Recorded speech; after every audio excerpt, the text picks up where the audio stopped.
Bonjour les amis, bonjour à tous, bonjour à toutes. Hello Julien. Bonjour Marie-Odile, Ouais. bonjour à toutes. On se dit et bonjour, tous. mais là, non, c'est notre deuxième jour d'enregistrement. Ouais, On est le 18 janvier 2023 et l'émission sera diffusée le 15 ou peut-être bien le 22 février. le 1er mars même. Ah, le 1er, ah ben carrément, le 15 1er mars. février, 1er mars, oui. Ah, c'est ça, 15 février, 1er mars.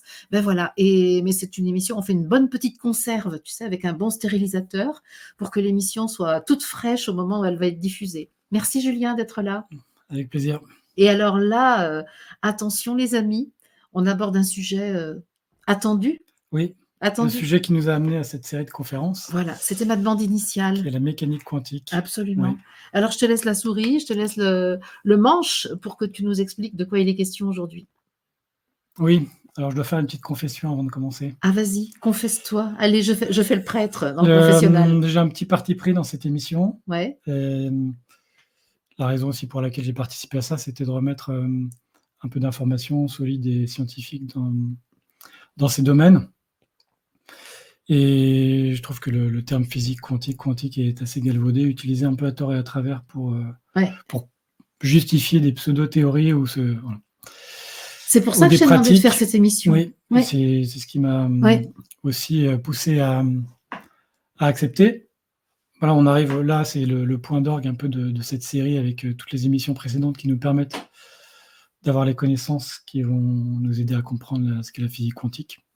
Alors le parti pris, c'est que j'ai choisi de ne pas trop épargner nos spectateurs dans cette émission sur l'aspect mathématique de la physique quantique pour montrer que physique quantique, c'est pas juste des mots et quelques concepts un peu fumeux, c'est beaucoup de travail, c'est des années de travail de dizaines, de centaines de physiciens pour arriver à faire comme en relativité générale un saut quantique, un saut un paradigme, un changement de paradigme. Donc tu emploies les mêmes mots que les spiritueux que nous sommes. Oui. Je dis les spiritueux pour se moquer un petit peu de moi, pour me moquer un peu de moi. Mais toi, non, tu l'utilises pas, tu aurais à travers mais tout est quantique, etc. J'ai voulu remettre un peu l'église au centre du village, comme on dit, en remettant vraiment la physique quantique un peu pure et dure. Donc il y a quelques diapositives qui vont faire un peu mal à la tête. C'est pas du tout nécessaire pour comprendre, mais c'était juste pour montrer comment la physique quantique se pratique en réalité. Avec un papier, un crayon ou un ordinateur, à partir des équations, et qui permettent de calculer comment un système évolue. Et c'est pas juste, l'intrication. Mais c'est pour ce parti pris que j'ai choisi de faire des émissions avec toi, Julien.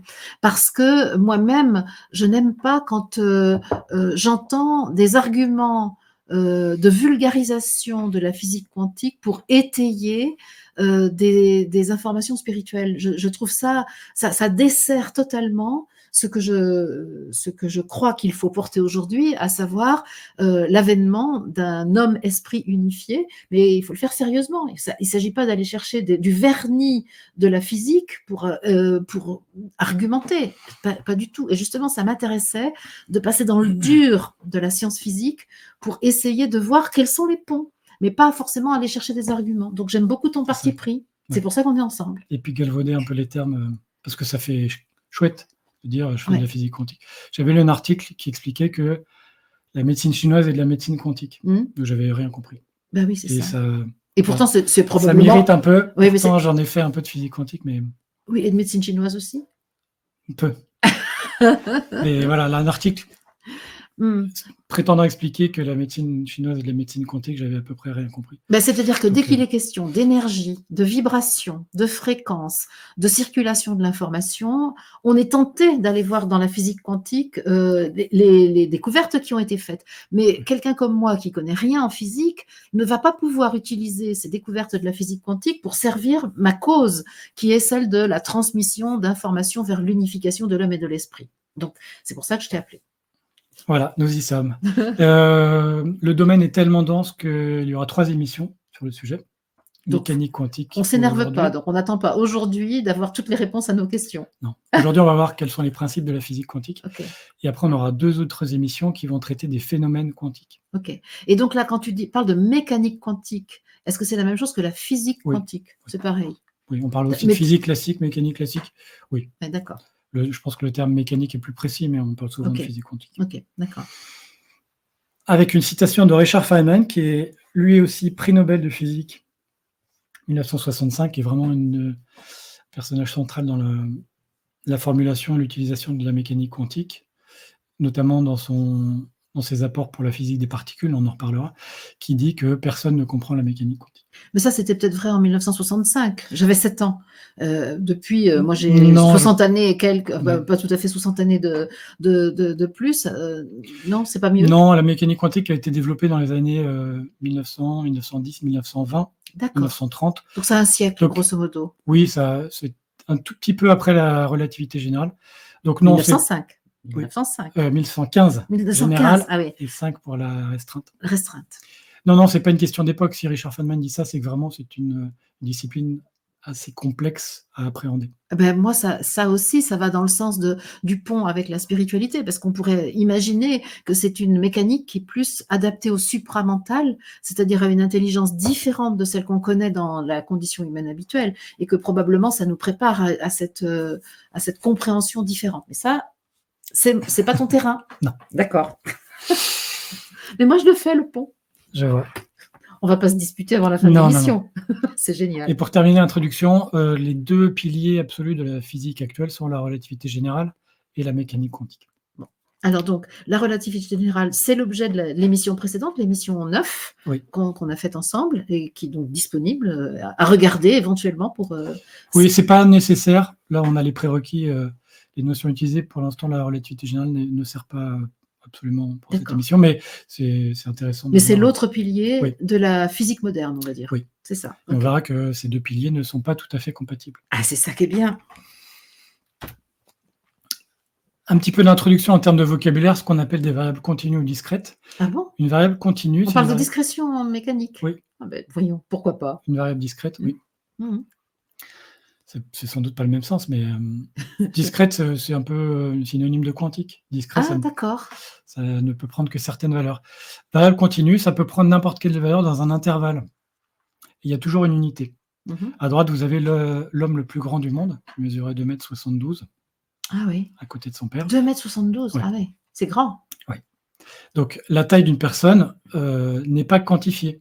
Elle est continue. On peut faire 1,75 m, 1,75 m, 1,1, 1,2, 3, et on peut mesurer aussi précisément qu'on veut. Il n'y a pas une liste de valeurs prédéfinie pour la taille ou le poids ou la masse d'une personne. Ça veut dire que chaque personne a une taille qui lui est propre, c'est ce que tu veux dire? Oui, qui lui est propre et qu'on peut mesurer avec une précision souhaitée. D'accord. Par opposition à des variables discrètes, le nombre de personnes dans une salle, c'est un entier. Ah oui, d'accord. 1, 2, 3, etc. Oui. Il n'y a pas de décimale. Il n'y a pas de décimale. D'accord. Tandis que la mesure d'une taille, on peut aller dans la finesse des décimales. C'est ça. Mais le prix d'un litre de carburant a des décimales, mais quand même discret, quand même quantifié. Ah oui, d'accord. On fait des sauts par millième d'euros. D'accord. Oui, il y a 3 chiffres après la virgule sur le prix. Donc, ce sont des millièmes d'euros. En général, ça finit par 9. Ce sont des millièmes d'euros, mais on n'a pas entre 2 millièmes d'euros, il n'y a pas de valeur intermédiaire. D'accord. Alors que pour la taille, la masse d'une personne, la durée d'un phénomène, on peut mesurer aussi précisément. Il n'y a pas de... Les valeurs sont continues et pas discrètes. D'accord. C'est important, ça. Oui. Ça, c'est important. Ah, d'accord. Oui. Ok. Je ne sais pas si je saurais discerner quand on quantifie quelque chose, si c'est discret ou continu. Comment tu as dit l'autre terme? Donc, discret, on peut dire aussi quantifié. Quantifié, c'est ça. Quantifié ou discret. D'accord. Quantifié et discret, c'est la même chose par opposition à continu. Continu, d'accord. Par exemple, la vitesse d'une voiture est une variable continue. On peut accélérer un tout petit peu. Oui.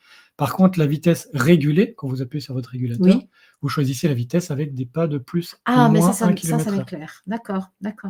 Donc, l'ordre que vous donnez à la voiture à quantifier, c'est 100 ou 101 ou 102 ou 103. Mais si vous reprenez la main et que vous accélérez un tout petit peu, vous pouvez faire 100, 100,1, 100,2, 100,15, 100,16. Vous pouvez imaginer. Donc là, avec un même objet, on peut avoir deux aspects de ces variables. La vitesse est continue, mais le choix de la vitesse régulée se fait par pas de 1, voire certaines voitures 2 km/h. D'accord. Chez moi, c'est 2. Quelques définitions. Qu'est-ce qu'un quantum? Qui donne quantique. Qui donne quantum pluriel et qui donne quantique. C'est surtout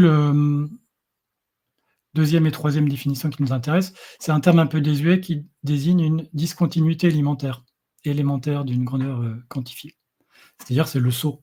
D'accord. Quantum, c'est le saut. Quand tu parles du régulateur de vitesse, c'est effectivement Plus passer un, plus de plus, d'une limite qui était mise à la limite suivante. Oui. Là, c'est ça. Ça fait un quantum. Oui. D'accord. Mais je ne savais pas qu'en levant mon régulateur de vitesse, je faisais un quantum. Tu fais de la physique quantique. Mais non. Ok, mais j'utilise le terme de quantum. Tu utilises une variable qui est quantifiée. C'est ça. D'accord. Et c'est l'ancien nom du photon. Ah bon? De l'énergie lumineuse. On appelle ça un quantum dans les années au début du XXe. Donc on pourrait parler de mécanique photonique. Non. Ah mince. La mécanique quantique prend en compte les photons. Ouais. Mais le photon, avant qu'il soit appelé photon, portait le nom un peu générique de quantum. D'accord. Tiens donc. Mais c'est un peu désuet, on ne l'utilise plus aujourd'hui. D'accord. Et deux autres définitions. Excuse-moi, photon, particule lumineuse? Oui. Grain de lumière, oui. Mais c'est pas la même chose qu'un électron. Pas du tout, non. Un électron, c'est une particule chargée qui a une masse chargée négativement. Définie, chargée négativement, moins E. Et le photon est une particule de masse nulle. Oui, c'est ça. Il y a pas qui de n'est pas chargée et qui est en fait une onde électromagnétique. Qui peut être décrit soit comme un grain de lumière, un photon, soit comme une onde électromagnétique.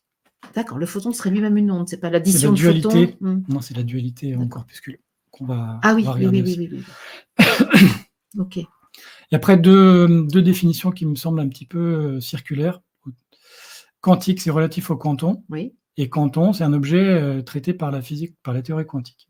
Donc, on dirait le dictionnaire Larousse. Ça vient de Larousse.fr. C'est ça. Je cite. Ça se fait tout de suite. Mais la définition est, je trouve, un petit peu circulaire. Ah mais complètement. Mais juste pour qu'on appréhende un peu le mot quantifié, c'est-à-dire qu'il ne peut prendre qu'un certain nombre de valeurs prédéfinies. Je n'avais pas vu que tu avais mis Larousse, mais c'est tout à fait typique des définitions du dictionnaire Larousse qui te définit le terme par lui-même.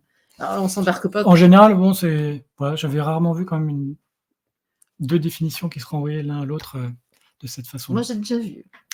Tout petit peu d'histoire, à la fin du 19e, donc fin des années 1800, les théories, on a la mécanique newtonienne, qui date de 200 ans avant. Donc le bon Isaac Newton, on l'a vu dans... la mécanique classique, l'émission numéro 7. Voilà. La théorie de l'électromagnétisme, notamment les équations de Maxwell. Qu'on a vu dans la relativité restreinte. Oui, et qu'on avait vu dans les ondes également. Exactement. L'émission numéro 4. Et un peu reformulée par Lorentz, qui, dans le nom apparaît déjà, qui est une figure très importante de la relativité restreinte. Et la thermodynamique, qu'on n'a pas encore abordée, qu'on verra peut-être dans une émission future. Thermodynamique, donc la science des échanges de chaleur. Oui, très bien. Et avec un embryon de physique statistique, c'est-à-dire une physique qui s'intéresse non pas à un système globalement, mais à un système comme une collection de petits éléments individuels. D'accord. Avec ce qu'on appelle la théorie cinétique des gaz, de Maxwell-Boltzmann, avec une notion qui arrive déjà de densité de probabilité. Plutôt que de dire j'ai une vitesse définie, on regarde la probabilité que ma vitesse soit... Quand vous regardez sur l'autoroute, vous dites quelle est la probabilité que les voitures roulent entre 100 et 110 km/h, par exemple. Voilà, et puis on peut tracer des courbes avec ça. D'accord. On introduit une notion de densité de probabilité. Ah, d'accord. Quelle est la probabilité qu'on roule entre 100 et 105, 105, 110, 110, 120, etc. Effectivement. Plus la probabilité est élevée, plus la densité est grande. Voilà, la densité est proportionnée, permet de calculer la probabilité. Avec des équations de cet ordre-là. Et ça intervient dans la mécanique quantique, tout ça. Ça va intervenir. Ça, c'est la distribution de vitesse dans un gaz en fonction de la température. Ouais. Vous avez les courbes pour différentes températures. Mais juste pour dire que, encore une fois, la mécanique quantique, elle ne naît pas comme ça de rien. Il y a tout un cadre préexistant, il y a des incohérences, des problèmes expérimentaux, théoriques qui arrivent, et à partir de l'existant, avec des sauts quantitatifs de pensée, des changements de paradigme, on arrive à la relativité et à la mécanique quantique. Paradigme, tu saurais définir, c'est une représentation du monde? Oui, c'est un cadre de pensée dans lequel va s'inscrire toutes les théories qu'on va pouvoir... Par exemple, on pourrait dire un modèle du monde. Oui, un modèle de... la théorie de la Terre plate est un paradigme, où la Terre au centre de l'univers, le géocentrisme, est un paradigme. Oui. Et après, quand on passe à l'héliocentrisme, ou quand on arrête de croire que la Terre est au centre de l'univers, ou même que le Soleil tourne autour de la Terre, ça fait des changements de paradigme qui qui modifie la façon de voir toute la réalité. C'est ça. C'est-à-dire que le mouvement des... On pourrait dire un prisme pour observer le monde. Oui. C'est ça. Et vivre dans le monde. C'est un référentiel. C'est ça. Une nouvelle physique, donc la mécanique quantique est vraiment une révolution de pensée qui a eu lieu entre 1900 et 1925. Et alors, est-ce que je vais être précise sur le mot, c'est une révolution de pensée ou d'observation? Alors, de pensée, il y a des observations qui ne sont pas compatibles avec les théories connues. Oui, c'est ça. Je reparlerai un petit peu dans les autres émissions. Et c'est donc une révolution de pensée. Il a fallu changer de cadre de pensée pour expliquer des phénomènes qui ne rentraient pas du tout dans ce qu'on savait. En fait, c'est le système de référence qu'on se donne qui tout à coup change. D'accord, ok. Et la mécanique quantique est la théorie la mieux vérifiée expérimentalement de toutes les théories. Okay. On a vu en relativité générale, il y a des très belles courbes. Et la mécanique quantique a un domaine d'application encore plus vaste sur la matière et une théorie sans doute la plus fructueuse. J'emprunte le terme à Alain Aspect, dont on parlera, qui est le prix Nobel 2022 de physique. Voilà, donc c'est une théorie vraiment... fructueuse. C'est joli le mot. Elle a permis d'expliquer énormément de choses dans beaucoup de domaines avec une précision inégalée. Ouais. En fait, le fait de changer de cadre a ouvert à de nouvelles compréhensions du monde.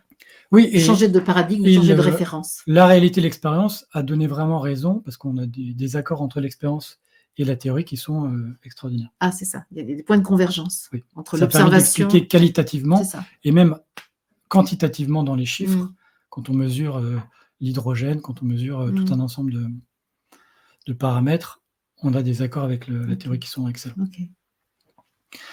Je fais une petite différence entre à gauche la physique classique et la relativité, dans lequel on a des positions et des vitesses définies, qui peuvent prendre n'importe quelle valeur. Elles ne sont pas quantifiées. Par opposition à la physique quantique, où la position et la vitesse sont définies en termes de probabilité. Donc il n'y a rien de sûr. Il n'y a rien de sûr. Quand on fait une mesure, on a une probabilité de vous trouver tel endroit, telle vitesse. Je comprends tout à l'heure pourquoi tu parlais de densité de probabilité. D'accord, ça y est, ça prend sens. Et les valeurs vont être quantifiées. C'est-à-dire qu'en mécanique quantique, on est à gauche ou à droite. On n'est pas un peu à gauche, un peu à droite, un peu au milieu. On ne peut pas se déplacer de gauche à droite. C'est on est à gauche ou on est à droite. Je peux tout le dire comme ça. On est en haut ou on est en bas. On n'est pas... Et en mécanique classique, en relativité, on pourrait être dans tous les états entre en haut et en bas. À cause de cette fameuse relativité. Il y a un ou. Non, parce que c'est la nature de l'espace-temps. Il fait qu'on peut se déplacer un tout petit peu. Je prends la souris, je peux la déplacer un tout petit peu.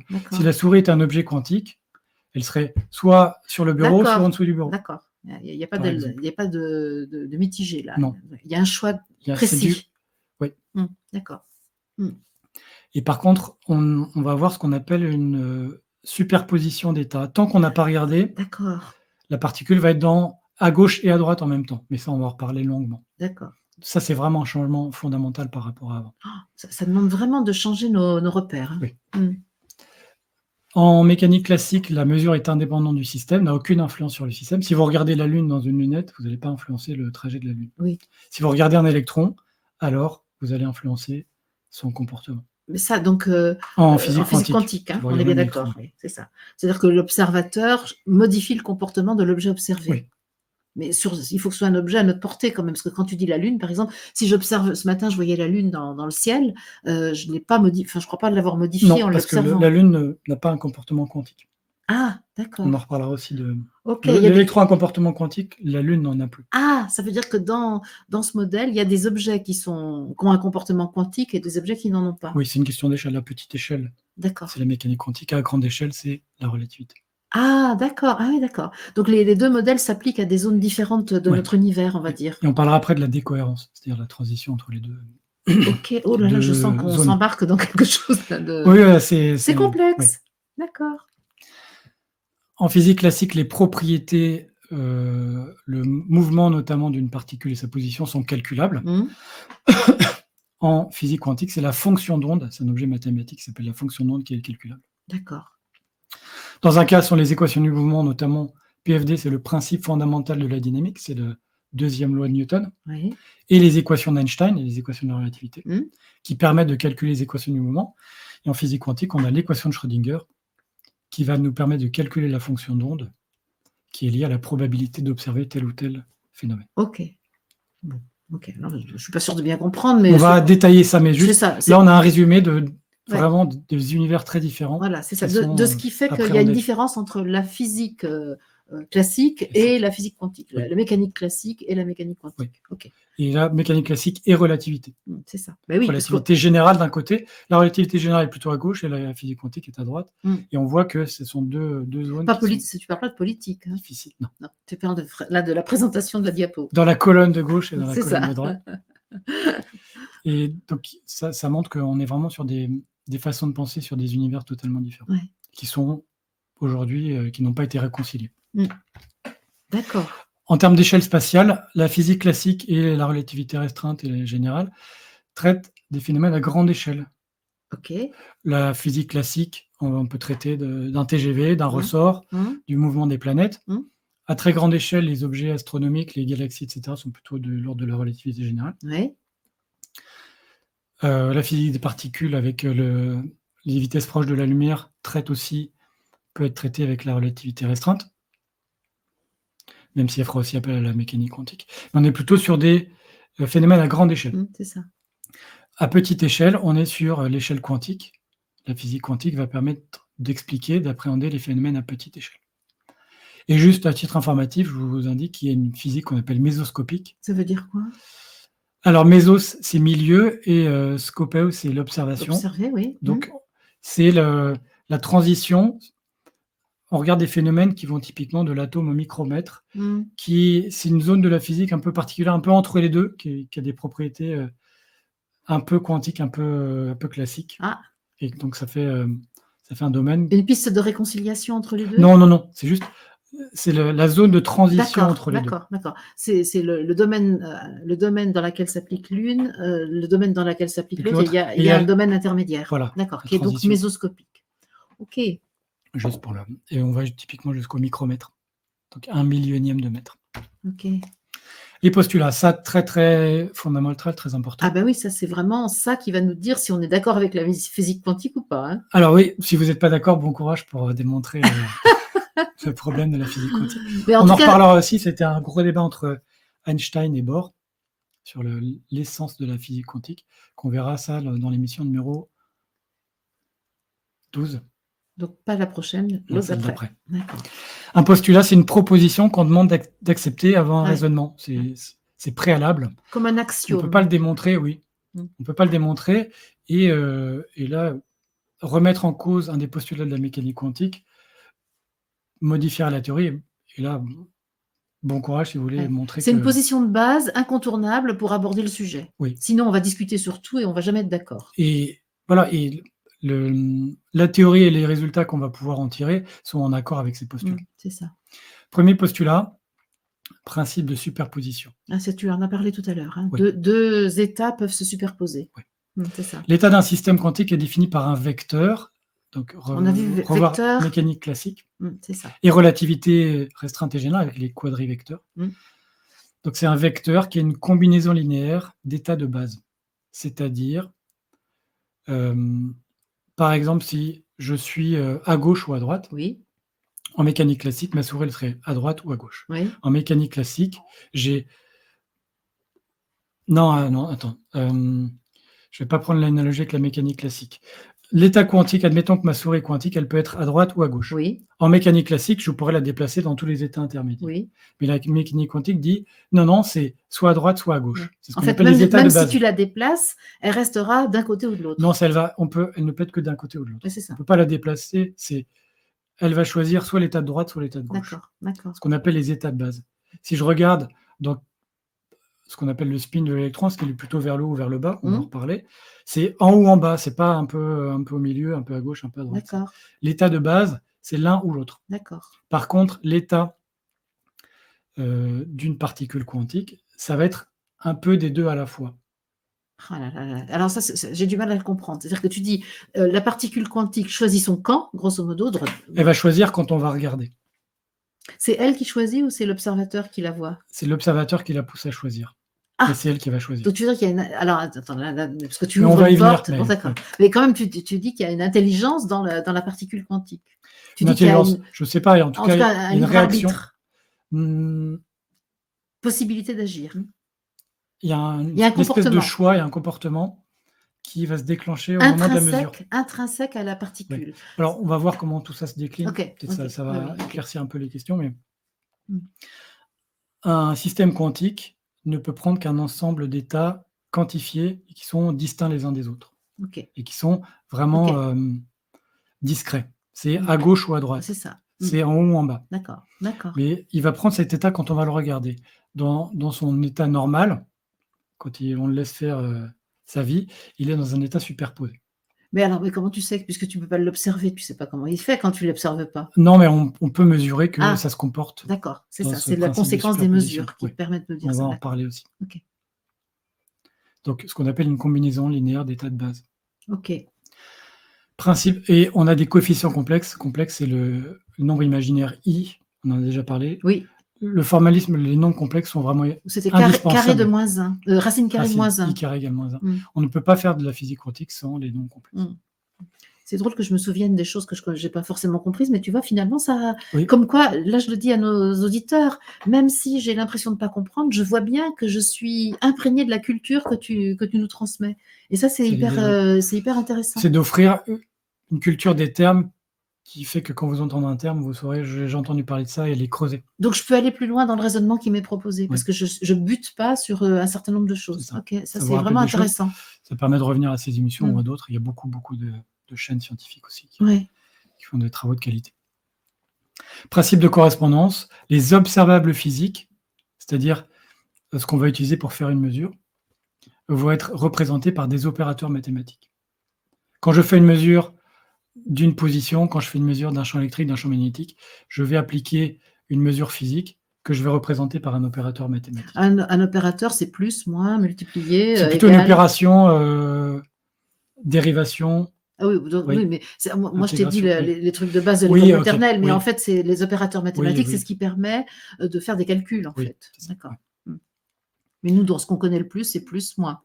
Oui, multiplier Ouais, multiplié. et puis après il y a la dérivation qu'on a abordée un peu, qui est Oui, c'est vraiment ça. fondamentale Ouais, aussi dans ouais. la physique. En 3e postulat, on a le principe de quantification. Oui. Quand on fait une mesure, Ouais. le résultat est, se trouve parmi une liste de valeurs prédéfinies. Mmh. C'est à gauche ou à droite, Mmh. c'est en haut ou en bas, c'est plus ou c'est moins, c'est 0 ou c'est 1. Mmh. Et ça, ces mesures, c'est ce qu'on appelle les valeurs propres des opérateurs mathématiques. D'accord. Ça se calcule avec des matrices, voilà, on va voir que Calcul matriciel. c'est ça. Mmh. Les matrices sont des valeurs propres. Un opérateur est représenté par une matrice. Une Oui. matrice a une valeur propre et cette valeur propre représente les états quantifiés du système quand on le mesure. Bon. On va voir que je pense que je comprendrai après à quoi ça sert de savoir tout Oui. ça. Peut-être réécouter ce passage après l'émission, Oui, après c'est avoir ça, tout c'est écouté. ça. Mmh. 4e postulat, interprétation probabiliste. Les calculs mathématiques donnent une probabilité d'observer tel ou tel résultat de mesure. Mmh. C'est imprévisible. Ouais. C'est pour ça, quand tu parlais d'intelligence, je Oui, n'achète pas complètement. d'accord. C'est imprévisible. Quand vous regardez un électron, Ouais. est-ce qu'il est spin-up ou spin-out ou bas? Vous ne pouvez jamais prédire. On peut prédire, c'est tant de pourcents d'un côté, tant de l'autre. C'est ça. Comme quand vous lancez une pièce, pile ou face, Oui, vous vous savez savez que pas. c'est 50%, mais sur un lancer, on ne sait pas. Ouais, c'est ça. Voilà, probabilité d'observer tel ou tel résultat de mesure. On ne peut pas le prédire à l'avance. Ouais. Il y a une logique de la particule quantique qui lui est propre et qui n'est pas accessible directement. Non, c'est OK. ça. On verra que ça a des applications, je fais un peu de teasing, dans l'intrication quantique, dans la communication quantique. Très bien. Ça sera l'émission numéro 12. Voilà. 5e postulat, réduction du paquet d'ondes. La mesure modifie l'état du système. Oui. C'est-à-dire qu'on a une fonction d'onde qui donne des probabilités, et quand on mesure, cette fonction d'onde va se réduire et le système va choisir un état parmi ses états propres. D'accord. Oui, si j'ai mon électron qui est à la fois vers le haut et vers le bas, Oui. c'est une fonction d'onde qui décrit ça. Il est dans les 2 états. Il y a une fonction d'onde qui décrit qu'on est dans les 2 états. Et quand je fais la mesure, est-ce qu'il est Parce qu'il est haut ou bas? superposé, 2 états Il est superposé. superposés, parce qu'on a bien suivi, il peut être que d'un côté ou de l'autre. Oui. Mais par contre, les états peuvent se superposer. C'est superposé. Et quand je fais la mesure, la fonction d'onde se réduit et il ne reste plus que la position soit en haut, soit en bas, soit à gauche, soit à droite. OK. D'accord, d'accord. et de manière à faire disparaître les probabilités qui ne sont pas réalisées. C'est-à-dire que là, le système va choisir un état. Ouais. On passe d'un état superposé, je suis un peu à gauche, un peu à droite en même temps, et je choisis, je suis à droite ou à gauche. Ouais, c'est ça. Le mot choisi est pas très heureux, mais... Je me dirige d'un côté.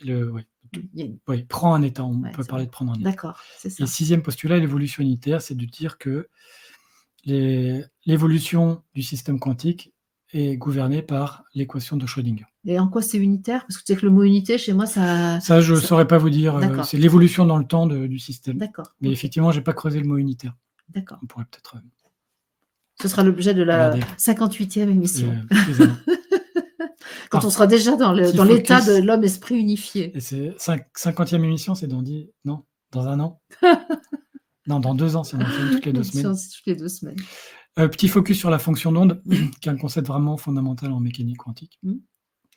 Ça permet de représenter l'état quantique. La 2e ligne, on a la fonction d'onde est notée psi, conventionnellement, et on la note dans une notation qu'on appelle ket. Donc c'est une barre verticale sur la gauche et un signe supérieur sur la droite. On appelle ça un ket. C'est ce qu'on appelle la notation de Dirac, qui est un physicien dont on va reparler. C'est juste une façon de noter. La fonction d'onde s'écrit comme ça. D'accord, ok. Psi, avec la barre, psi. Ok. Pour ceux qui voudraient se lancer dans les calculs, c'est très utile. Pour les gens comme moi, c'est de la culture. Oui, c'est juste. Si vous regardez n'importe quel article qui rentre dans le détail de la physique quantique, vous aurez la fonction d'onde avec cette notation psi. D'accord. C'est une amplitude de probabilité, et en général, c'est un nombre complexe, avec i carré égale moins 1. Et quand vous voulez la probabilité, la densité de probabilité, alors vous prenez, on appelle le carré, on prend la norme de cette fonction d'onde. C'est juste des notions, si jamais j'en reparle, vous saurez. La fonction d'onde au carré donne la densité de probabilité. Parce que c'est les calculs de fonctions, en fait. Oui, fonction d'onde. Et c'est donné par l'équation de Schrödinger. Donc la fameuse, elle devient fameuse, là, ça fait 3 fois au moins que tu Ah oui, on va en parler pendant toutes les émissions. Schrödinger, d'accord. Qui est un mathématicien allemand. Son nom l'indique un petit peu, à vrai dire. Oui. Et à droite, j'ai une comparaison entre... alors, le dessin du milieu montre un ressort, une masse avec un ressort qui va osciller horizontalement. La solution classique en dessous sont des oscillations qu'on appelle harmoniques, donc sinus ou cosinus, avec des oscillations régulières. C'est ça, donc la courbe sinusoïdale. Sinusoïdale. Ça, avec, on se souvient. On l'a vu en mécanique classique, une conversion entre l'énergie cinétique et l'énergie potentielle. De l'inertie, c'est ça. L'énergie potentielle quand on tire sur le ressort. Oui, c'est ça. Et quand on lâche, ça va se transformer en vitesse, puis en compression du ressort, puis en vitesse. Oui, c'est ça. Et en mécanique quantique, on a la capture d'en haut. Oui. C'est une solution de l'oscillateur harmonique quantique. La fonction d'onde. J'adore, rien que le mot, c'est poétique. L'oscillateur harmonique quantique, ça correspond à la parabole qu'on voit x2. C'est ça. X2 donc on n'a plus une courbe sinusoïdale, mais on a une courbe parabolique. Alors la courbe parabolique, c'est l'équivalent de l'oscillateur harmonique. C'est l'opérateur mathématique qui va représenter l'oscillateur harmonique. En mécanique classique, c'est un ressort. En mécanique quantique, on représente ça par une parabole. C'est-à-dire que la particule, elle est coincée dans la parabole et on regarde comment elle se comporte. D'accord. Et ça donne les vagues, là. Ça donne les vagues, voilà, des fonctions d'onde avec plusieurs niveaux, niveau 1, niveau 2, 3. D'accord. Avec des fonctions qui sont soit symétriques par rapport à l'axe, soit symétriques par rapport au centre. Et là, on voit une superposition de dessins ondulatoires. Donc ça, sont les formes que peuvent prendre la fonction d'onde. D'accord. Et donc, c'est associé à des longueurs d'onde à l'intérieur de ce qu'on appelle un puits de potentiel. Une cuvette de potentiel. Et quand on se dit on est sur la même longueur d'onde, ça veut dire qu'il y a un accord possible entre nous. C'est-à-dire qu'on parle le même langage. À peu près. C'est juste pour donner un exemple de comment ça se traite en physique classique et comment ça va se traiter en physique quantique.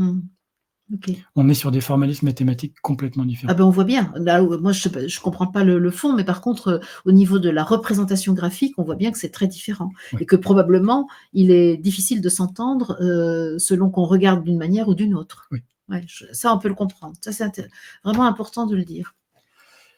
La superposition d'états, on en a déjà parlé un petit peu. Un système quantique est dans un état superposé. Oui. Et c'est une superposition de ses états de base. Là, par exemple, j'ai l'illustration, c'est je suis en dehors de la boîte ou je suis dans la boîte. Oui. C'est les 2 états de base. Oui. Et on a vu les valeurs propres des opérateurs.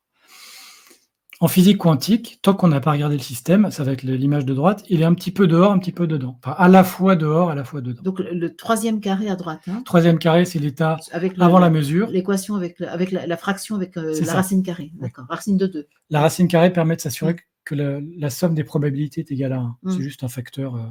On pourrait l'enlever. C'est juste de dire que 0 et 1 ont le même poids. D'accord. C'est 50% de l'un ou de l'autre. Et racine de 2, c'est pour quand on fait la probabilité totale. Donc, le carré de la fonction non totale, on a 1. C'est juste un petit facteur pour aboutir à ça. À droite, l'état superposé.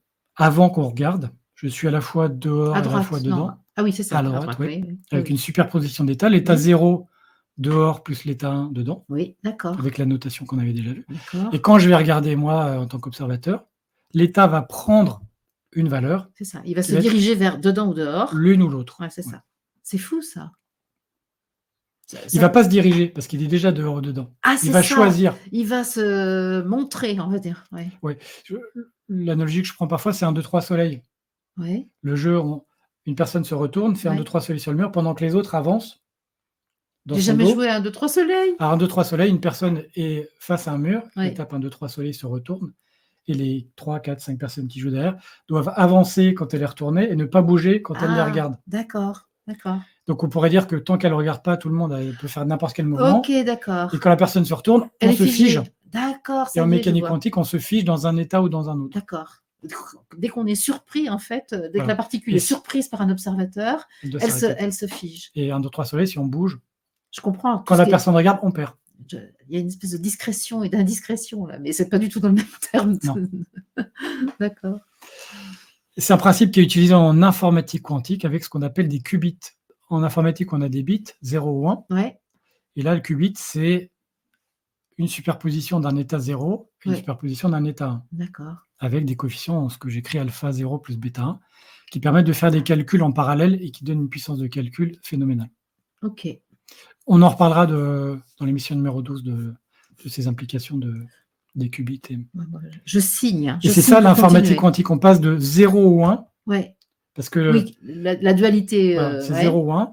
Quand vous téléchargez une page internet, votre fibre optique vous envoie 0 ou 1. Et on passe à un état superposé, c'est 0 et 1 en même temps. Et quand on réussit à gérer, à faire des transitions de ces superpositions d'états, on a une puissance de calcul qui est incomparable avec les ordinateurs classiques. En fait, quand même, je ne peux pas m'en empêcher, Julien, de faire le parallèle avec ce que je vis, moi, dans le chemin de la conscience. C'est-à-dire que soit, effectivement, j'ai une progression linéaire dans ma conscience, et j'étais là aujourd'hui, je serai là demain, et voilà, ma conscience a grandi de ce que j'ai appris, soit je vis toutes ces situations avec ma superposition d'états. Et moi, je peux voir comment je peux vivre une situation depuis l'état de la dualité et en même temps la vivre depuis l'état de l'unité. Oui. Et donc, mon expérience va être très différente selon que je vis depuis la conscience de l'unité ou depuis la conscience de la dualité. Et tout ça, ça se superpose à l'intérieur de moi. Donc, la conclusion, c'est que je suis quelqu'un de quantique. Tu as une conscience quantique. C'est incroyable. Mais c'est vraiment pour ça que ça m'intéresse de faire ces émissions, c'est que je vois bien comment l'expérience spirituelle peut trouver un lien avec ce que tu expliques. Et je comprends pourquoi les personnes qui traitent de spiritualité vont emprunter à la physique quantique un certain nombre de termes, parce que c'est vrai que c'est lié. Mais gardons-nous de le faire trop rapidement. Oui, parce que les notions de la physique quantique n'appartiennent pas à la physique quantique, que ça soit quantifié. Exactement. Ça n'appartient pas. Moi, je parle également de quand on fait un saut de conscience, quand on a une prise de conscience, c'est un saut quantique. Absolument. On n'a pas passé par des étapes intermédiaires. Voilà. On voit les choses. On passe d'une marche à l'autre, d'un palier à l'autre. Ouais. C'est ça. Et pour aller jusqu'au bout du galvaudage de la mécanique quantique, j'ai vu, en faisant ça, il y a le marketing quantique. Ah oui, ça ne m'étonne pas. Bah oui. Donc, c'est la superposition d'états et d'inviter au marketing. Voilà. Jusqu'où c'est ça. On peut emprunter ces notions-là. Là, je vais passer juste sur l'esprit de ça. Une particule est décrite par ce qu'on appelle des nombres quantiques, au nombre de 4. Le nombre quantique principal, le nombre quantique azimutal, je ne vais pas vous les faire tous, mais on va en reparler au moment de l'atome d'hydrogène. Mais un nombre quantique est défini par 4.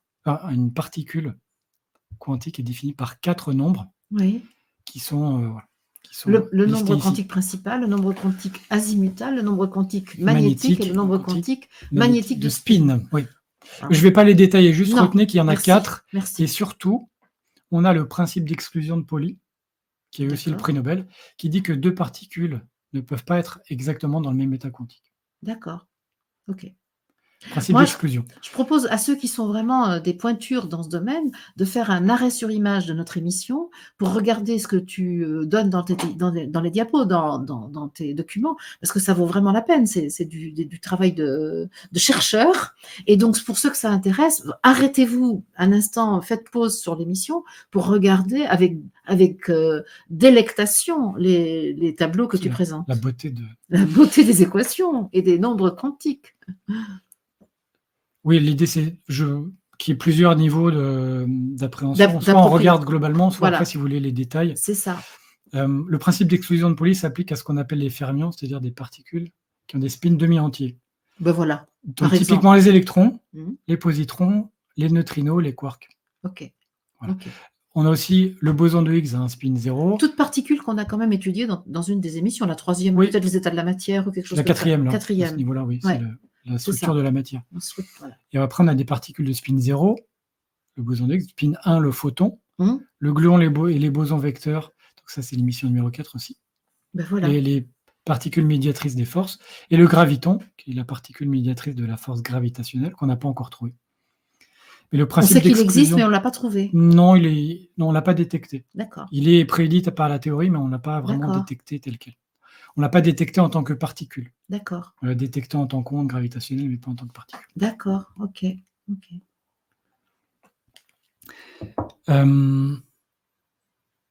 Voilà, j'en dis pas plus que ça. Principe d'exclusion, 2 fermions, donc 2 particules de spin demi-entiers, notamment les électrons, ne peuvent pas être exactement dans le même état quantique. Okay. On va en reparler. Équation de Schrödinger. Nous y voilà. Nous y arrivons. Schrödinger. Là, je vous demande de vous accrocher pendant les 3-4 diapositives. D'accord. Là, j'ai voulu montrer vraiment la complexité et la difficulté qui est de résoudre en pratique un problème quantique. On voit qu'il a un cerveau, le gars. Oui. On le voit, tout de suite, comme ça. On voit. C'est pas de la rigolade. Non, c'est des gens prix Nobel aussi. C'est pas un comique troupier. Il y a eu énormément de prix Nobel. Oui, lui, les prix Nobel, cette équation lui a valu un prix Nobel, absolument. Voilà. Équation en 1925, c'est l'équivalent de l'équation d'Einstein. C'est l'équation qui va permettre d'appliquer toute la théorie. E égale gamma, MC2. Non, c'est surtout l'équation d'Einstein de la relativité générale. La grande, là. Que la courbure de l'espace-temps dépend du contenu en masse-énergie. Il utilise l'opérateur H qu'on appelle l'hamiltonien, de physicien qui s'appelle Hamilton, qui décrit l'énergie du système. D'accord. Et on va dire que les valeurs propres de l'hamiltonien, c'est-à-dire les valeurs propres de l'énergie, les valeurs propres de l'opérateur hamiltonien sont les valeurs possibles de l'énergie du système. On va voir que l'énergie dans un atome d'hydrogène ne peut prendre que certaines valeurs. D'accord. C'est quantifié. Et toute la beauté, l'intérêt de cette équation, c'est de faire le pont entre la description théorique et l'observation pratique. C'est ce qu'a fait Newton, permis de calculer les lois de Kepler. C'est ce qu'a fait Einstein, ou la relativité restreinte. Et c'est ce qu'a fait l'équation de Schrödinger. À partir de ces opérateurs mathématiques, on calcule des choses qui, jusqu'alors, étaient juste mesurées. Par exemple, on avait mesuré le comportement de l'atome d'hydrogène, mais on ne pouvait pas l'expliquer, c'était empirique. C'est ça. Et là, on observait, maintenant on sait expliquer. D'accord. Okay. Donc c'est la même transition que quand on est passé des lois empiriques de Kepler à l'explication par la loi de Newton. D'accord. Et on a une expression de cette équation de Schrödinger dans le cas d'une particule de masse m qui est soumise à un potentiel scalaire V.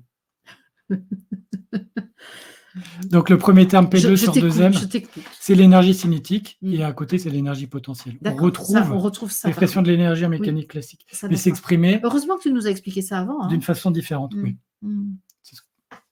Donc reprenez éventuellement le fin de l'émission numéro 7 sur l'énergie mécanique, et vous verrez qu'on a la correspondance des termes. Ils sont exprimés différemment, ils vont se traiter mathématiquement de façon très différente, mais on a toujours ce même esprit. Le lien vers toutes les émissions précédentes est en présentation de cette vidéo. C'est pas la peine de m'écrire pour me dire comment on trouve la 7. Non, c'est là. Ouais. Et en général, cette équation est trop complexe pour qu'on puisse la résoudre à la main. Ah bon? Écoute, c'est pas la première. Soit on va faire des approximations qui vont permettre de simplifier les calculs, soit ça va être des résolutions numériques par ordinateur. Oui, c'est ça, par calculatrice scientifique poussée. Oui, ou supercalculateur. Ouais. Supercalculateur. Des fois, ça prend des semaines, des mois de calcul. Oui, non, c'est vraiment. Il n'y a juste pas intérêt à se tromper dans les données de base. Non. Parce que sinon, l'équation, le raisonnement peut être bon, mais le résultat peut être faux. Si l'hypothèse de base est erronée, l'équation ne va pas donner. C'est ça. Et on en reconnaît notre I. Premier terme, c'est I, c'est notre nombre. Le nombre imaginaire. Imaginaire. Imaginaire. Ouais, c'est ça. Alors, en pratique. Bohr, tu nous en as déjà parlé Modèle plusieurs de Bohr, fois. Oui, il y a eu un énorme débat entre Bohr et Einstein. C'est ça. Ils sont contemporains alors, les deux. Oui, qui a été tranché 50 ans plus tard. D'accord. Par le prix Nobel 2022. Par l'expérience qui a mené au prix Nobel 2022. D'accord. Et Bohr est vraiment un des apports fondamentaux en mécanique quantique et a fait le modèle de Bohr de l'hydrogène. D'accord. C'est un Allemand aussi, Bohr? Non, il est danois. Danois, d'accord. Il parlait avec On parle de l'école de Copenhague. D'accord. Il a été le chef de file de l'école de Copenhague, qui est une interprétation de la physique quantique. C'est juste pour... je ne vais pas rentrer dans les détails. Dans ce modèle, on a une expression de l'hamiltonien qui est particulière. On écrit à gauche l'énergie cinétique et à droite, on a un électron autour d'un proton. Donc, le potentiel électrique prend cette expression, le carré des charges, sur 4pi epsilon 0. Et R, c'est la distance. Donc, c'est la distance entre l'électron et le proton. Donc, oui, dans l'atome. Voilà. D'accord. Là, on fait une hypothèse physique. On décrit l'énergie du système par ces termes-là. Et après, on prend notre casquette de mathématicien et on va poser les calculs. Quand tu parles du système, c'est l'atome d'hydrogène et le système. Oui, c'est un proton autour duquel tourne un électron. C'est le système. On a vu au début aussi de nos émissions que l'hydrogène était un petit peu l'atome de base, puisque c'est le plus simple. C'est l'atome le plus simple. Voilà, c'est ça. Donc là, ce qu'on va voir, c'est à peu près un des problèmes les plus simples en mécanique quantique. Vous allez voir la forme que ça prend. C'est juste pour... C'est le parti pris que j'espère que je ne vais pas effrayer trop de personnes, mais c'est vraiment le parti pris que j'ai choisi, c'est de montrer qu'un des problèmes les plus simples en mécanique quantique est déjà très complexe à résoudre. Là, je crois qu'on a commencé à comprendre. Et on travaille... Que c'est complexe. Oui. On travaille en coordonnées sphériques, c'est-à-dire que on n'est pas en x, y, z, mais on est en distance et angle par rapport au centre. Et l'expression de l'équation de Schrödinger est écrite en bas, avec une dépendance par rapport au rayon, par rapport à l'angle θ, par rapport à l'angle φ. Et notre fonction d'onde, psi, qui va dépendre de r θ phi. Eh bien oui, on le retrouve le psi là dans. Psi, c'est notre fonction d'onde, c'est h psi égale psi. Après la dernière parenthèse, la dernière accolade. Oui. C'est ça. Donc l'accolade de gauche, c'est l'opérateur hamiltonien. Oui. Et la psi, et à droite, on a l'énergie. Ok. Et donc cette équation, si on la résout, va nous permettre de nous donner, psi là, d'accord. Okay. Nous donner les niveaux d'énergie autorisés, les valeurs propres de l'énergie, et puis le comportement de tout le système. On va calculer psi, la fonction d'onde. Voilà, accrochez-vous encore un petit peu. Je vous promets que... Oh là là, ça c'est poétique. Ça ne sera plus jamais aussi complexe que ça. Ça, c'est la diapositive la plus complexe qu'on va voir. De toutes nos émissions? De toutes les émissions. Ah. Je vais pas vous la lire. Non. Ça, c'est la solution à un des problèmes les plus simples de mécanique quantique. Ah oui, d'accord. Voilà. La solution analytique. La plus simple. Ouais. Donc, toujours en rapport avec notre atome d'hydrogène. C'est la solution de l'atome d'hydrogène. D'accord. Ok. Bon, ben là, on voit que... Il ne s'agit pas de dire fréquence, vibration et quantique pour savoir de quoi on parle. Maintenant, vous savez comment on pratique la physique quantique en réalité. Tout en bas, on a l'énergie de la couche, vaut En égale toute une expression, égale moins la RH. La couche, c'est-à-dire c'est la périphérie de l'atome, là où circule l'électron. La couche, c'est la ligne de la classification périodique de Mendeleïev. Ah, c'est ça. On reprend le tableau des éléments de Mendeleïev. C'est ça, ça va expliquer. Là, on va revenir à une explication qui va permettre de comprendre comment ça se... D'accord. Mendeleïev, c'était un peu empirique. Il avait je me rappelle. Il a reçu le tableau en songe. En songe 2 fois, paraît-il. Et là, on va rentrer dans l'explication. On passe une phase expérimentale et une phase explicative. Et l'énergie va prendre des valeurs quantifiées, qui s'appellent RH, la constante de Rydberg, divisée par n carré, n étant le numéro de la couche. D'accord. Donc ça va être RH sur 4, RH sur 9, 16, etc. Ok. Ça, ce sont les valeurs propres de l'énergie du système. Ce qui m'épate, c'est que tu comprennes tout ça. Moi, Alors, je ne pourrais pas refaire le calcul, mais oui, les notions. Tu comprends la logique de tout ça. Oui. Ok, bravo, bravo Julien. Et ça permet. La différence entre toi et moi, elle est là, essentiellement. Bon, on n'a pas eu le même parcours. Tu as fait des choses que j'aurais pas du tout pu faire. Les raies de l'hydrogène. Les raies. Ah bon. On va rejoindre là des mesures expérimentales. Ça a été mesuré par un scientifique qui s'appelle Ångström. Qui a donné son nom à une mesure. À une unité. Une unité. Qui est un dixième de nanomètre. C'est ça. À 10 puissance moins 10 mètres. Il a mesuré, quand on regarde l'hydrogène, quand il est excité, on a l'impression de voir une lumière un peu, c'est pas monochromatique, lumière blanche de toutes les couleurs. En fait, quand on regarde, il y a des raies. D'accord. L'addition de raies. Un peu comme un arc-en-ciel, puisque c'est ce que tu représentes ici, le spectre des couleurs, là. Oui, sauf que là, on a des raies vraiment très définies. L'arc-en-ciel fait toute la gamme de couleurs. Et là, on a une raie rouge, une raie bleue, une raie violette. Et c'est bien délimité. Et c'est absolument délimité. Ah, c'est ça, alors qu'il n'y a pas cette fusion qu'on peut observer dans l'arc-en-ciel. D'accord. Mais nous, quand on regarde, comme ça s'additionne, on a l'impression de voir quelque chose qui est blanc. Eh bien oui. Oui. Ou quand vous regardez les lampes à sodium dans les rues, les lampadaires orange, parce qu'il y a des raies très fortes dans le orange. D'accord. C'est ça, et ça, on peut les calculer par la mécanique quantique. D'accord. Et on a une formule empirique. Balmer avait déjà vu que, vous voyez que il y a le moins 1 sur n carré. C'est-à-dire Balmer, scientifique, avait, à partir des raies d'Ångström, émis une formule expérimentale qui permettait de faire le lien entre les différentes raies. D'accord. Et Schrödinger permet maintenant de calculer ce que Balmer avait écrit à partir de l'observation. L'observer, d'accord, d'accord. C'est-à-dire qu'on rentre plus dans l'observation, mais dans l'explication de l'observation. Ok. Et là, on voit, et c'est une précision redoutable, on voit bien, on calcule toutes les raies de l'hydrogène. D'accord. Analytiquement, sans hypothèse. Il n'y a pas de mesure initiale. On fait, le calcul on écrit notre Hamiltonien, on fait le calcul et ça explique. Avec le calcul et ça correspond. Voilà. Ok. Alors, quelle forme ça va prendre? Si vous vous rappelez, dans l'émission sur la structure de la matière, on parlait d'orbital 1, des couches 1, 2, 3, etc. Qui sont les lignes, qui sont les lignes du tableau de Mendeleïev. Ouais, d'accord. Et après, on a les couches. On a le remplissage des couches. Oui. Là, on a l'explication de pourquoi les couches se remplissent de telle ou telle façon. Je ne vais pas rentrer dans tout le détail, mais on a tout en haut, la première, c'est ce qu'on appelle la sous-couche S. S, c'est sphérique, et puis après, on a des ellipses qui vont se projeter différemment. Et on va voir que toutes ces orbitales vont pouvoir accueillir des électrons et vont expliquer le remplissage du tableau Mendeleïev. Ok. C'est comme ça que les éléments ça sera existent. un peu long d'expliquer. C'est comme ça qu'on les classe. C'est comme ça qu'ils se remplissent, c'est comme ça qu'ils se différencient. Et cette théorie, cette solution analytique de l'atome d'hydrogène de Bohr va ouvrir la voie à l'explication du remplissage des couches électroniques de tous les atomes. Oui, parce qu'on se souvient que Mendeleïev avait constaté qu'il y avait des cases vides dans son tableau, et il s'est dit, c'est pas normal, ça devrait être rempli, donc c'est qu'il existe quelque chose qui doit venir là. Ça, ça prouvait la beauté ou la validité du tableau, souvent. C'est quand on prédit des choses, on dit là, si mon tableau est juste, on va trouver ça et ça. Ce qu'on va voir aussi avec les équations de mécanique quantique. Et après, là, on a la couche explicative qui arrive. Mendeleïev était dans l'observation. Et les trous dans ce qu'il observait ont permis de faire des prédictions d'éléments qui ont été découverts après. Et ça a été validé. Mais là, on est dans l'explication. Comment les niveaux d'énergie autour d'un noyau, autour du noyau d'hydrogène ici, vont entraîner les règles de remplissage quand on met des électrons.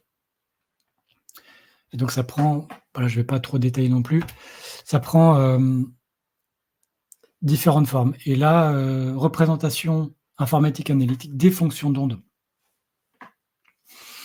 On voit tout en haut à gauche, on a la couche 1, 0, 0. Donc c'est la première couche sur laquelle se trouve en général l'électron de l'atome d'hydrogène. Et on voit que cet électron, si on excite l'hydrogène, peut monter sur la couche numéro 2, numéro 3, numéro 4. On met de l'énergie, on peut envoyer des photons, on peut chauffer, il y a plusieurs façons d'exciter.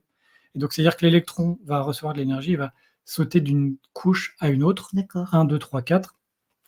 Et c'est quand il se désexcite qu'il envoie des photons d'une certaine fréquence qui font les raies. D'accord. C'est pour ça que c'est quantifié. C'est la désexcitation. On en reparlera aussi. Et là, on a toutes les formes des orbitales ou des fonctions de densité de probabilité. Donc, on peut dire l'hydrogène est une fleur. Certaines orbitales électroniques de l'hydrogène ont des formes de fleurs. C'est magnifique. C'est la même chose que ce qu'on a ici, Oui, c'est juste d'accord. représenté C'est un différemment. bouquet, d'accord. Mmh.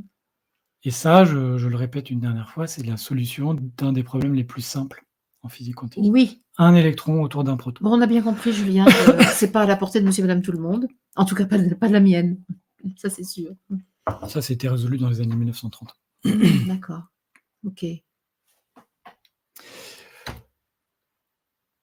Et ça explique également pourquoi dans les blocs de la classification périodique, on a un certain nombre d'éléments. On va retrouver combien d'électrons on peut mettre par couche, c'est-à-dire comment Oui. on peut organiser. Là, on réexplique toute l'organisation du tableau Du périodique tableau de des éléments. Mendeleïev, d'accord. Mmh. Je ne rentre pas non plus dans le détail, si vous voulez prendre le temps. Et voilà, donc ça, ce sont les règles de remplissage des orbites électroniques. Mmh. Pour des raisons énergétiques, on ne va pas remplir d'abord la 1, puis toute la 2, puis toute la 3, puis on a le diagramme au milieu avec les raies d'énergie. On voit que la raie numéro 4S est plus basse que la 3D. C'est-à-dire qu'en termes, on peut le calculer aussi, l'énergie de la couche 4S est inférieure à l'énergie de la couche 3D. C'est-à-dire qu'on va commencer à remplir la couche numéro 4 avant de finir la couche numéro 3. D'accord. OK. Donc cette règle de Kleshkovsky ou Modlong qui nous disait dans quel sens on remplit les couches électroniques, elle est maintenant démontrée, expliquée par ce calcul. D'accord. Là encore, ce qui était perçu de façon expérimentale, empirique, peut être expliqué mathématiquement. Exactement. Okay.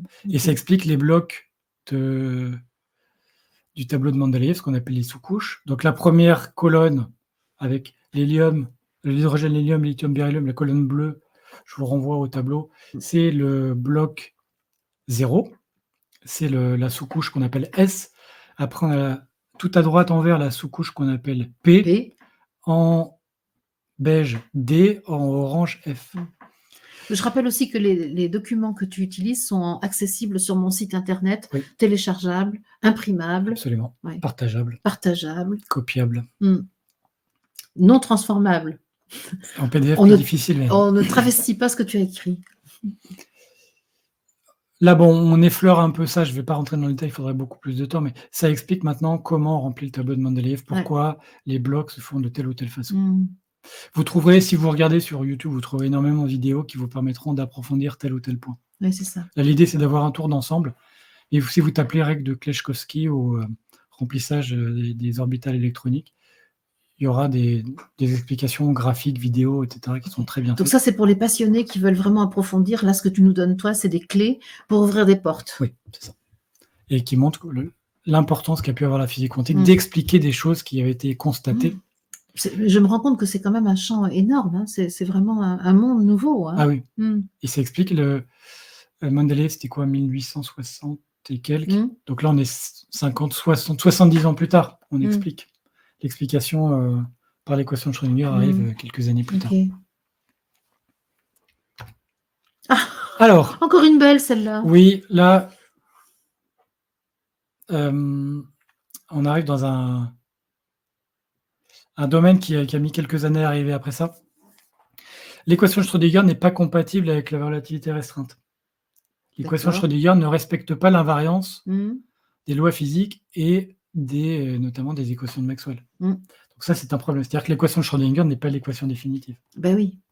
Oui, parce qu'elle n'est pas compatible avec les choses qu'on avait posées avant. Avec la relativité, notamment.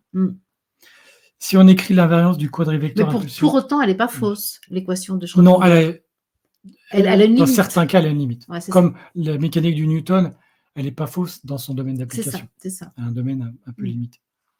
Si on réécrit l'invariance du quadrivecteur impulsion-énergie, c'est la même équation qui permet d'aboutir à E égale gamma MC2. Oui, d'accord. Si on écrit cette invariance, qui est un fondamental de la relativité restreinte, et si on le traduit en termes de formalisme de la mécanique quantique, alors on va obtenir l'équation en bas à gauche, le carré plus m carré psi égale 0, ce qu'on appelle l'équation de Klein-Gordon. Au-delà de... Bon, vous n'arrêtez pas tout à fait sur les formulations mathématiques, mais juste, cette équation fait la synthèse de l'équation de Schrödinger et de la relativité restreinte. Okay. C'est-à-dire qu'elle prend en compte l'invariance de la vitesse de la lumière, l'invariance des équations de Maxwell et le formalisme quantique. Donc on fait un pas de plus et on fait une unification entre la relativité restreinte et la mécanique quantique. Et je vois là, pendant que tu me parles, je vois que tout ça, ça figure déjà dans l'encyclopédie Alors, pas tout à fait. du Juste, XVIIIe siècle. ce terme, le carré, c'est un terme qu'on appelle le d'Alembertien. Ouais, d'Alembert. Jean Leron d'Alembert, Ouais. l'encyclopédiste, Ouais, c'est ça. qui avait déjà écrit cet opérateur mathématique, en n'ayant aucune notion que 200 ans plus tard, ça pourrait être appliqué à la mécanique quantique. Donc là, il y a un pas qui est fait au-delà des équations. On a un saut qui est fait d'unifier la relativité restreinte et la mécanique quantique. Ok. Et arrive là une des plus belles équations, vraiment des piliers de la physique moderne, notre ami l'équation de Dirac. Dirac, c'est un Français, lui? Non, il était anglais. Anglais, d'accord. L'équation de Klein-Gordon, si on regarde bien, il y a des carrés dedans. Ouais. Et les carrés, carré, c'est-à-dire qu'il y a une racine. Oui. Et Dirac, il a dit, l'équation de Klein-Gordon, c'est une équation avec des carrés. Je vais prendre la racine de cette équation. Oui. Et ça s'écrit ici, I gamma mu d mu moins m fois psi égale 0, qu'on peut encore compacter avec la notation de Feynman. Ouais. I, d rond, il y a une barre. Ouais. Voilà. C'est le slash, c'est le divisé de Feynman. Donc ça, c'est l'expression de l'équation de Dirac. Elle est simple quand on la voit comme ça. Elle est très compacte, ouais. Elle n'est pas du tout simple. Ah d'accord. C'est-à-dire ça, c'est encore plus complexe à résoudre que l'équation de Schrödinger, parce qu'en plus, il y a la relativité restreinte. D'accord. Ok. Donc ça, on est vraiment... C'est l'équation fondamentale de la mécanique quantique qui intègre la relativité restreinte. Ok. Qui est à côté de l'autre pilier qui est la relativité générale. Comme quoi, faut vraiment pas se fier aux apparences, parce que l'équation de Dirac me semble simple alors qu'elle est très compliquée, tandis que les autres semblaient absolument ingérables. Et bon. Oui, après, c'est beaucoup de calculs. Avec un bon calculateur. Mais on réussit à le faire de façon analytique. Là, donc, I d bar moins m fois psi égale 0. Cette équation, on a l'impression que c'est tout simple et que ouvre des perspectives complètement incroyables. Alors, psi, en mécanique quantique, on appelle ça le vecteur. Oui. Et là, dans l'équation de Dirac, on appelle ça un spinner de Dirac. Okay. C'est un spinner à 4 dimensions. C'est-à-dire qu'on a passé de 3 dimensions à 4 en incluant la dimension temps temporelle dans le formalisme de la relativité restreinte. Okay. La relativité restreinte introduit la notion d'espace-temps avec les quadrivecteurs à 4 dimensions. Et bien donc l'équation de Dirac qui prend en compte cette relativité restreinte s'exprime naturellement dans le même espace à 4 dimensions. Et gamma mu, c'est ce qu'on appelle les matrices de Dirac, sont des matrices 4 par 4. Donc, avec 16. Comme on avait vu le tenseur impulsion-énergie en relativité générale, T mu nu. Vous aurez une expression là, c'est une matrice 4 par 4. Et cette équation, comme toutes les équations fondamentales, a permis de faire des prédictions, de prédire l'existence de l'antimatière. Ah, ça c'est encore un autre sujet. L'antimatière, rien à voir avec les trous noirs? Non. Non, d'accord. Non. Pas pour l'instant. Il y a forcément un lien, mais on le verra peut-être un peu plus tard. On a découvert, donc ça c'est 1928, 3 ans après l'équation de Schrödinger, 2 ans après l'équation de Klein-Gordon. Donc ça, c'est pas juste je me pose sur un coin de table, c'est des années de réflexion, de discussion, de congrès, de réflexion, de doute. De discussion entre scientifiques. Absolument. De disputes, j'imagine. De disputes aussi. Parce qu'ils ont dû s'accrocher à leur théorie. Et ça a permis de prédire le positron. En français, ça serait positron, mais tout le monde dit positron, c'est l'anglais positron, qui a été découvert en 1932. D'accord. 4 ans avant, Dirac a résolu son équation, il a trouvé une solution qui expliquait parfaitement le comportement de la matière, et il a trouvé une autre solution négative en disant c'est étrange, j'ai 2 solutions négatives. En fait, ça correspond au même comportement que l'autre côté si on inverse les charges. D'accord. Le positron a une charge plus E, alors que l'électron a une charge moins E. Et donc, il a prédit, il a dit, je pense que cette solution est parfaitement compatible avec des particules qui ont des charges opposées à celles qu'on connaît aujourd'hui. Pour l'ignorante totale que je suis, quelle est la différence entre un positron et un proton? Parce que pour moi, le proton, c'était le jumeau positif de l'électron qui est négatif. Alors non. Le proton, c'est une particule qui est composée de quarks. Ah ouais. Donc tu vas comprendre que là, j'ai rien compris depuis le début alors, Alors c'est ça? je refais un petit peu de distinction. Mmh.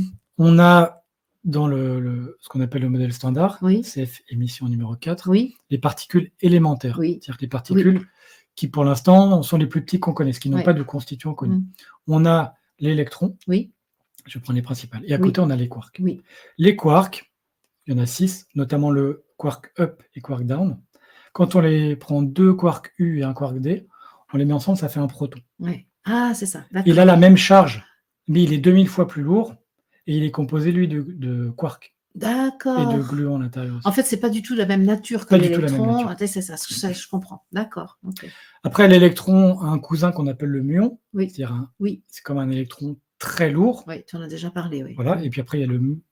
Il Gluon? y a encore un. Non, gluon, c'est ce qui permet aux quarks de tenir ensemble. Ah oui, c'est ça, c'est Le ça. gluon, c'est un médiateur de la force. Et après, on a le tau aussi. On a électron, muon et tau, qui est un super électron beaucoup plus lourd. D'accord. Toujours la même charge élémentaire, moins E. Et le proton est cousin du neutron. Le neutron est Oui, composé d'autres formes de quarks. Lui, il est neutre et ils s'assemblent pour faire des noyaux oui, autour duquel gravitent des électrons. oui, ça je me souvenais. Mmh. Et le positron, l'antiélectron, est une particule qui a la même masse que l'électron, les mêmes Qu'on propriétés Je rappelle quantiques. qu'on peut pas mesurer la masse de La l'électron. masse, si, la taille, on La la taille, mesure pas. ah, c'est la masse, on La peut masse, mesurer la si, masse. c'est 9, 10 puissance moins 31 kg. Donc on peut dire que c'est assez léger. C'est aussi 2000 fois plus lourd, plus léger que le proton. Il a toutes les mêmes propriétés, les mêmes nombres quantiques, enfin, le même spin qu'un électron. Oui, Il a juste une charge opposée. donc tu parles du positron. Oui. Ouais, positon ou positron. Positron en Oui. français normalement, mais tout le monde dit positron. D'accord, d'accord. Donc OK. c'est une espèce de miroir, une particule miroir. C'est ça. Et vous regardez un proton, c'est 2000 fois plus lourd qu'un électron, il n'y a aucun lien de miroir entre les deux. OK, d'accord, OK. Et on a des antiprotons, Ah bon, l'antiparticule du proton, d'accord, donc c'est ça, qui qui serait lui a une charge, non pas positive, mais négative. mais oui, forcément, puisqu'il C'est ça, est une forme de miroir. le miroir, d'accord. OK. Heureusement qu'on a revu les bases là. Oui.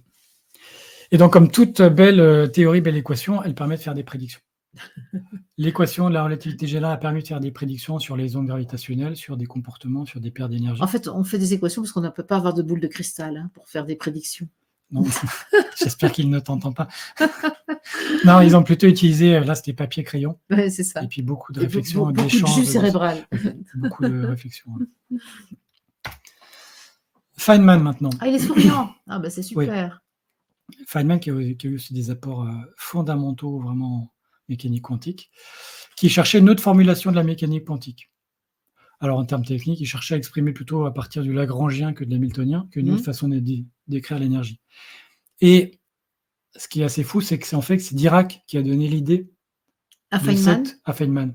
C'est une phrase de Dirac, je vous la reproduis, bon, je la comprends pas bien, mais je vous reproduis un bout d'article de Dirac sur lequel Feynman s'est appuyé pour ouvrir une interprétation encore différente de la mécanique quantique, qui avait été une interprétation beaucoup plus géométrique, avec la notion d'intégrale de chemin. Bah oui, ça me paraît évident. Effectivement, c'est assez naturel. Hein. Après Dirac, on arrive à une expression géométrique. C'est assez facile à comprendre, plus difficile à calculer, mais en gros, pour aller de A à B, Oui. une particule classique va aller de A à B en ligne droite. Oui. Une particule quantique va pouvoir prendre plusieurs chemins. Oui. Et l'approche de Feynman, c'est de dire, il va regarder ce chemin-là, quelle est la probabilité, ce chemin-là, ce chemin-là, ce chemin-là, il va prendre tous les chemins de tout l'univers, et il va calculer la probabilité, et ça va lui permettre de calculer la transition de A à B. Les intégrales de chemin, on va considérer que la particule quantique peut prendre tous les chemins possibles pour aller de A à B. Oui. C'est juste cette interprétation-là. Je comprends maintenant pourquoi on parle tout le temps en physique quantique que le futur est en fait un ensemble de probabilités. On parle souvent de ça. Oui, alors ça, Philippe Guillemont, oui, Philippe Guillemont, il parle de ça. Le futur est un. Pourrait le décrire beaucoup mieux que moi. Ouais. Là, il n'a pas dit oui à mon invitation. Là, on va pas. Là, ça va pas rejoindre tout à fait cette notion. Là, Feynman n'avait pas du tout abordé de cette façon-là. C'est juste entre un temps et un autre temps, on va de A à B. Oui. En mécanique classique, on y va tout droit, par un chemin qu'on peut calculer unique. Et Feynman dit, en fait, il y a une infinité de chemins, et moi, je vais mathématiquement faire la somme. D'accord, c'est ça. Pour ça on somme les probabilités. Et la somme en mathématiques, ce qu'on appelle l'intégrale. L'intégrale, c'est un grand sigma. scientifique. C'est une espèce de courbe. Oui, comme ça. Je vois. Sigma, c'est on additionne des valeurs discrètes, Oui. et l'intégrale, on additionne des valeurs continues. On fait l'intégrale d'une mais fonction. voilà. On fait la Ça y somme est, d'un certain j'ai nombre de enfin variables. une compréhension. Oui. Il y a D'accord. aussi en mathématiques des variables discrètes et continues. D'accord. Et c'est très éloigné de la représentation quantique, mais ça va par contre être d'une puissance de calcul De la phénoménale. représentation classique, tu as mis. Oui, classique. Oui, tu as dit quantique. Ah, oui, classique. Et de la représentation aussi quantique, telle qu'on l'a dans l'équation de Schrödinger ou D'accord. Dirac. D'accord.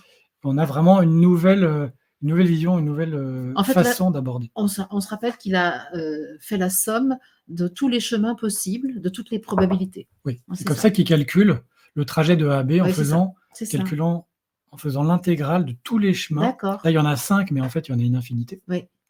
De tous les chemins qui permettent d'aller de A à B. Ok. Oui.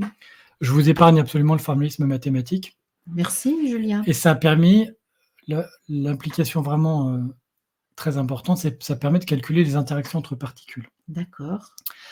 Donc c'est aujourd'hui un outil incontournable en physique des particules. Là, on a un exemple. À gauche, vous avez en haut à gauche un positron.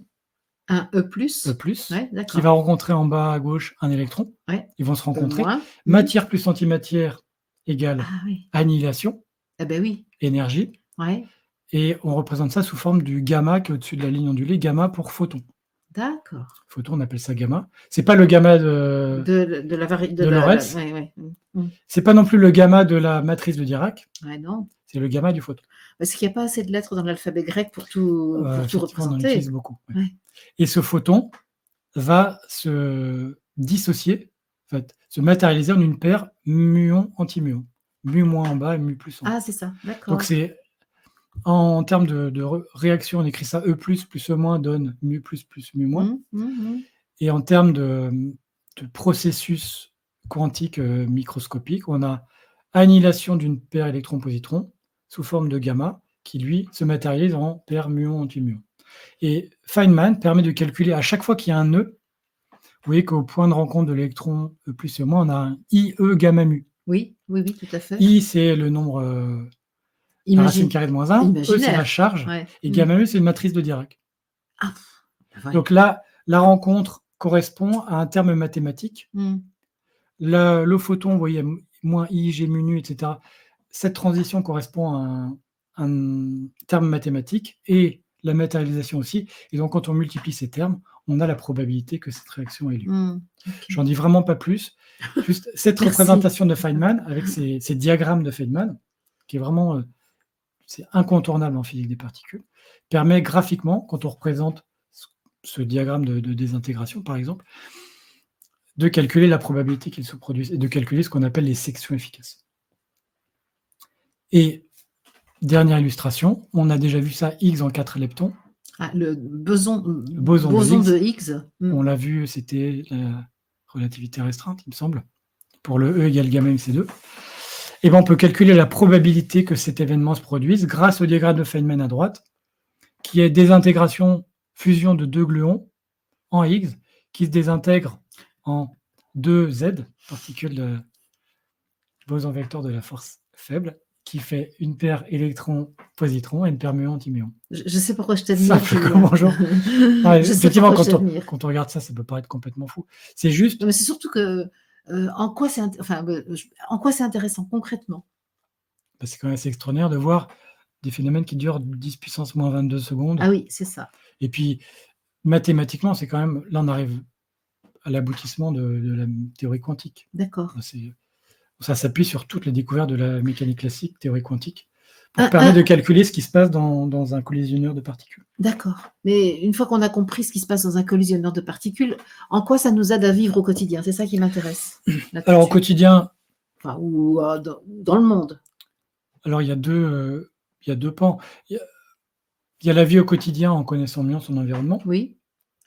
De connaître mieux comment est fait le monde physique. Oui. Après ça, c'est un intérêt qu'on peut avoir ou pas. Et puis après, ces expériences, le détecteur Atlas, ça représente, au moment où il est construit, l'aboutissement absolu de la technologie du moment. D'accord. C'est-à-dire qu'il y a des applications technologiques à tout ça. Ils ont mis 15 ans à construire ce détecteur et ce collisionneur de particules avec 1500 chercheurs. D'accord. Donc c'est qu'il y a vraiment une utilité, parce que c'est ça qui... Une utilité... À part la satisfaction intellectuelle. alors, on reparle dans une émission future, mais la recherche fondamentale n'a pas de but d'application immédiate. N'a pas de but d'application pratique. Le but, c'est de pousser la connaissance de la matière. D'accord. Mais après, on sait que ça va être utilisé. En faisant ça, c'est ça. On pousse la technologie en électronique, en détection, à des limites qui n'avaient jamais été atteintes avant, ce qui peut avoir après des répercussions. C'est comme dans les voitures, la Formule 1, ça ne sert à rien. Sauf que la technologie des moteurs, de l'aérodynamique, etc., qui pousse à l'extrême là, a des répercussions sur les voitures de Monsieur Madame Tout-le-Monde, absolument. Et là, on peut imaginer que nos ordinateurs d'aujourd'hui, par exemple, ils ont bénéficié de tout un tas de recherches dont on ne soupçonne pas l'existence, en fait. Mais c'est un peu ça. C'est qu'au bout du bout, ça va nous amener à disposer d'outils pour vivre au quotidien qu'on ne peut même pas supposer pouvoir exister. Non. Ouais, mais le but vraiment premier de ça, c'est d'approfondir la connaissance de la matière. C'est quand même une satisfaction intellectuelle, on va dire, et de la conscience. Et toi, tu as cette envie d'approfondir la conscience, et là, il y a une envie d'approfondir la connaissance de la matière. Est-ce que c'est dissociable? Pas forcément, non. Donc ça se compare, en fait. Oui, c'est ça. C'est-à-dire que pour pas moi, tout à fait la même... La connaissance de la matière devient d'autant plus possible que la conscience de l'individu, de l'être et collective s'élève. C'est-à-dire qu'il me semble qu'il y a une espèce de dévoilement de ce qu'est la matière au fur et à mesure que la conscience grandit. Et qu'elle s'appuie sur les découvertes. Bien sûr, et la conscience est nourrie par les découvertes, et de la même manière, les découvertes sont possibles parce que la conscience grandit, me semble-t-il. Oui. Tu es d'accord avec ça, toi? Oui, je pense, oui. Ok, merci. L'exemple, là, ce Higgs en 4 leptons, qui a été la découverte du boson de Higgs il y a une dizaine d'années. La particule de Dieu. On dit la particule de Dieu. Oui, j'aime pas trop ça. Tu m'étonnes. Parce qu'on lui a donné ça parce que ça faisait des décennies qu'on la trouvait pas et qu'on la cherchait, qu'il y ait une espèce d'aura de mystère, mais c'est pas plus une particule de Dieu que toutes les autres. Moi, j'émets l'hypothèse qu'un jour, la découverte scientifique permettra d'attester qu'il y a une information d'origine en toute chose. Est-ce que c'est possible, ça, pour le scientifique que tu es? Je pense pas que ça puisse se démontrer. L'intention ne peut pas être mesurée par un détecteur. Mais... Ah, c'est ça la question. Donc après, c'est comment on pourrait faire les tests? Comment cette intention divine prend-elle forme dans la matière, après tout? Alors, comment elle prend forme? C'est ce qu'explique la physique. Oui, pourquoi? Pourquoi? Dans quelle est l'intention? Eh bien, écoute, peut-être un jour. Peut-être. On verra dans les décennies qui viennent. Nous voilà au terme de la première émission sur les principes de la mécanique quantique. Donc ça, c'est juste pour mettre en appétit. C'est une petite introduction. Non, là, c'est très complexe quand on n'est pas habitué à ce genre de raisonnement. C'est à la fois et la superposition d'états. On peut prendre que l'un ou l'autre quand on mesure. Ça, pour ceux qui n'avaient pas de notion, ça fait beaucoup d'informations à digérer. Il y a beaucoup d'émissions sur YouTube que vous trouverez qui seront très bien faites pour approfondir tel ou tel point. Tu as un auteur que tu aimes bien, en fait? Il y aura des références dans l'émission de la prochaine fois. D'accord. Science étonnante, il y a Passe Science, il y a Photon Jumeaux. Vous aurez les références dans l'émission suivante. Parce que je me suis appuyé sur vraiment des vidéos très très claires de grande qualité. Ok, ça c'est super. Parce que c'est vrai. Vulgariser. Oui, là, c'est pas notre objectif, nous. C'est vraiment de faire du pont avec. Oui, et puis de donner un vernis un peu général qui permet d'approfondir une notion qui serait plus intéressante. Voilà, notre diagramme de Feynman, Higgs en 4 électrons. Ok. Eh bien, tu as fini là, alors là. C'est formidable. C'est fini. Merci Julien. Encore bavard et... Mais non, mais en fait, il faut admettre que notre format, c'est 1h20. On s'était dit 20 minutes, mais on était complètement... On est passé 1 heure, on est en train de dépasser. Utopiste. Là, pour l'instant, on est à 1h20. Voilà, c'est comme ça. Hein. Et moi, j'ai envie de dire merci déjà. Et puis, pour ceux qui, comme moi, sont pas forcément en capacité de comprendre les choses dans le détail, laissons-nous porter par la vague que tu nous fais vivre. Et c'est ça qui compte, parce que ça va nous emmener toujours plus loin dans la connaissance de nous-mêmes et de la matière. Donc, merci Julien. Avec plaisir. Allez. Et à la prochaine. C'est dans 15 jours pour la diffusion, mais nous, on va enregistrer tout à l'heure, donc en ce 18 janvier, la suite sur la physique quantique. La 11e. Ok les amis, merci. À bientôt. À très bientôt.